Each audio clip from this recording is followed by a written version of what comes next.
Friends, आज हम बात करेंगे हेनले पासपोर्ट इंडेक्स के बारे में।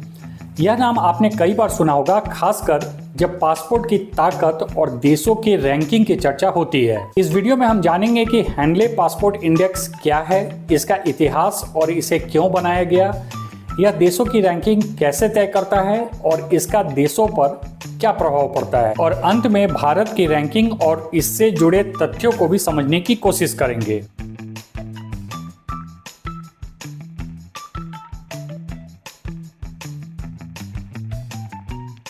फ्रेंड्स, हेनले पासपोर्ट इंडेक्स एक ऐसा ग्लोबल रैंकिंग सिस्टम है जो दुनिया के विभिन्न देशों के पासपोर्ट को उनकी ताकत के आधार पर रैंक करता है। यह रैंकिंग इस बात पर निर्भर करती है कि किसी देश के नागरिक बिना वीजा लिए कितने देशों में यात्रा कर सकते हैं या उन्हें वीजा ऑन अराइवल की सुविधा कितने देशों में मिल रही है।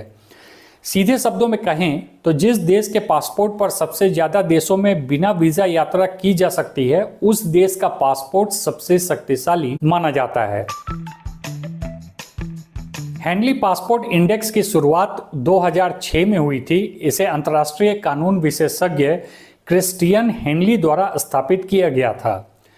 इंडेक्स को तैयार करने का उद्देश्य यह मापना था कि प्रत्येक देश का पासपोर्ट कितने देशों में वीजा फ्री यात्रा की अनुमति देता है। यह index international air transport association IATA के डेटा पर आधारित होता है। IATA के पास यात्रा की जानकारी का सबसे बड़ा और विस्तृत डेटाबेस होता है। अब सवाल आता है कि किस प्रकार से यह रैंकिंग की जाती है। तो जैसा मैंने बताया भी, हेनले पासपोर्ट इंडेक्स हर देश के पासपोर्ट को उन देशों की संख्या के आधार पर रैंक करता है जहां पासपोर्ट धारक visa free, visa online arrival या ई वीजा के माध्यम से यात्रा कर सकते हैं। यदि किसी देश को यात्रा के लिए पहले से वीजा लेना अनिवार्य है तो उस देश को वीजा फ्री स्कोर में शामिल नहीं किया जाता है।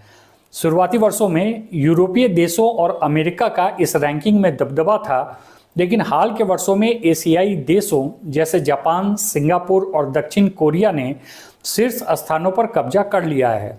इसके संबंध में आगे वीडियो में चर्चा करूंगा। अब समझते हैं कि इस रैंकिंग के अनुसार मजबूत पासपोर्ट का किसी देश के लिए क्या महत्व है। इस इंडेक्स से यह समझा जा सकता है कि कोई देश वैश्विक संबंधों और कूटनीति में कितनी मजबूती से जुड़ा हुआ है। उच्च रैंकिंग वाले देशों के पासपोर्ट आमतौर पर मजबूत राजनीतिक और आर्थिक संबंधों का प्रतीक होते हैं। लोगों के लिए यह जानने का आसान तरीका है कि वे कितने देशों की यात्रा बिना किसी जटिल प्रक्रिया के कर सकते हैं। इससे पर्यटन और व्यापार के लिए वीजा की जटिलता का आकलन होता है। अधिक वीजा मुक्त पहुंच वाले पासपोर्ट वैश्विक व्यवसायियों, नौकरी चाहने वालों और छात्रों के लिए अधिक अवसर प्रदान करते हैं। यह एक व्यक्ति की वैश्विक गतिशीलता को भी बढ़ाता है। जिन देशों का रैंक कम होता है वे अपनी विदेश नीति और कूटनीति में सुधार लाने की कोशिश करते हैं ताकि उनके नागरिकों को अधिक यात्रा स्वतंत्रता मिल सके।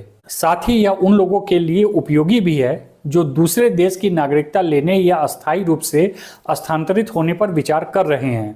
वे हेनले पासपोर्ट इंडेक्स को देखकर यह तय कर सकते हैं कि उस देश का पासपोर्ट उनके लिए कितना लाभदायक हो सकता है। जिन देशों में अधिक वीजा मुक्त पहुंच होती है वे अक्सर अधिक स्थिर, विकसित और सुरक्षित माने जाते हैं। कुल मिलाकर कहें तो हेनले पासपोर्ट इंडेक्स सिर्फ पासपोर्ट की ताकत ही नहीं दिखाता, बल्कि यह देशों के आपसी संबंध, वैश्विक स्थिति और नागरिकों की यात्रा स्वतंत्रता के संदर्भ में एक महत्वपूर्ण मानदंड बन चुका है।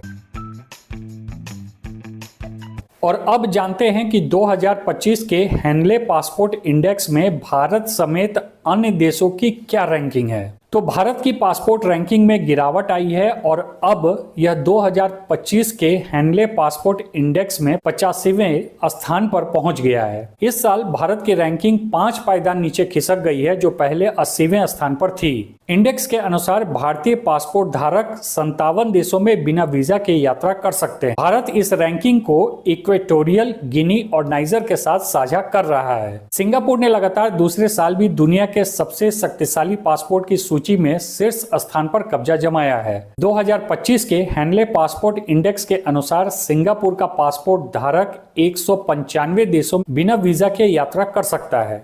इस सूची में जापान दूसरे स्थान पर है, जिसके पासपोर्ट धारक 193 देशों में वीजा मुक्त यात्रा कर सकते हैं। तीसरे स्थान पर फिनलैंड, चौथे पे France, Germany, Italy, south Korea, Spain और ऑस्ट्रिया है। पांचवें स्थान पर Denmark, Ireland, Luxembourg, Netherlands, Norway, Sweden और बेल्जियम है। छठे स्थान पर न्यूजीलैंड, पुर्तगाल, स्विट्जरलैंड, यूनाइटेड किंगडम और ऑस्ट्रेलिया है। सातवें स्थान पर ग्रीस और कनाडा हैं। आठवें पर माल्टा और पोलैंड है।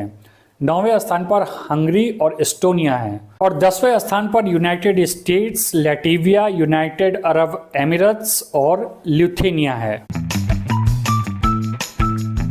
भारत के लिए इस रैंकिंग में गिरावट चिंताजनक है, क्योंकि इससे हमारे पासपोर्ट की ताकत और अंतर्राष्ट्रीय स्तर पर हमारे नागरिकों की स्वतंत्र यात्रा पर प्रभाव पड़ता है। कई देशों में अपने अंतर्राष्ट्रीय संबंधों को मजबूत करते हुए वीजा मुक्त यात्रा समझौतों की संख्या बढ़ाई है, जिससे उनकी रैंकिंग में सुधार हुआ है। वहीं भारत द्वारा वीजा मुक्त या वीजा ऑनलाइन अराइवल समझौतों की संख्या में पर्याप्त वृद्धि न होने के कारण अन्य देशों की तुलना में इसकी रैंकिंग में गिरावट आई है। दूसरा, कई विकसित देशों ने सुरक्षा कारणों से वीजा नीतियों को सख्त किया है, जिससे भारतीय पासपोर्ट धारकों के लिए वीजा प्राप्त करना कठिन हुआ है। तीसरा, भारत के अंदरूनी और बाहरी आर्थिक मुद्दे जैसे मुद्रा अवमूल्यन और बढ़ती बेरोजगारी वैश्विक मंच पर हमारी स्थिति को कमजोर कर रहे हैं और कुछ देशों में भारतीयों द्वारा वीजा नियमों का उल्लंघन या अवैध प्रवास जैसे मामलों ने भारतीय पासपोर्ट की साख पर नकारात्मक प्रभाव डाला है। इस रैंकिंग के गिरने से वह कौन सी चुनौतियां हैं जो हमारे सामने हैं? रैंकिंग में गिरावट से भारतीय नागरिकों की अंतर्राष्ट्रीय यात्रा में सीमाएं बढ़ सकती हैं, जिससे व्यापार, शिक्षा और सांस्कृतिक आदान प्रदान प्रभावित हो सकते हैं। कमजोर पासपोर्ट रैंकिंग से भारत की वैश्विक प्रतिस्पर्धता पर असर पड़ सकता है, जिससे विदेशी निवेश और पर्यटन में कमी आ सकती है। इन चुनौतियों के लिए जो संभव समाधान है वह यह है कि भारत को ज्यादा से ज्यादा देशों के साथ वीजा फ्री या वीजा ऑन अराइवल समझौते करने होंगे। यह प्रक्रिया सरकार के विदेश मंत्रालय की प्राथमिकताओं में शामिल होना चाहिए। दूसरा, सरकार को ब्रांड इंडिया और मजबूत करना होगा। इसके लिए अंतर्राष्ट्रीय सम्मेलनों में भारत की सकारात्मक छवि पेश करनी होगी।